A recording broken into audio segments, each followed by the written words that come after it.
最近小米是否进军空调业的消息是传得沸沸扬扬，大概是雷老板想要进军一切发烧发热的东西吧。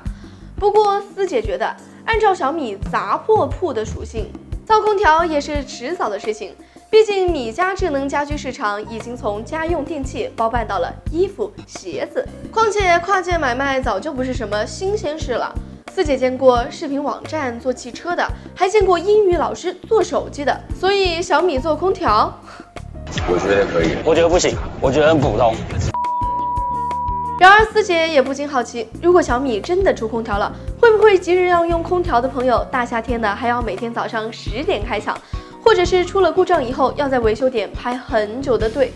阿月真的很严格，比我想象中的严格。提到空调行业，董大姐和雷布斯4年前10亿的赌约也再次进入了人们的眼中。不说最后的赌约会不会生效，它带来的广告效应倒还是真的不错。想当初董大姐跑去做手机，而现在小米又跑去做空调，思姐给个建议，不要相杀，要相爱。小米给格力代工手机，格力给小米代工空调，这还不错，但这真的没有办法给啦。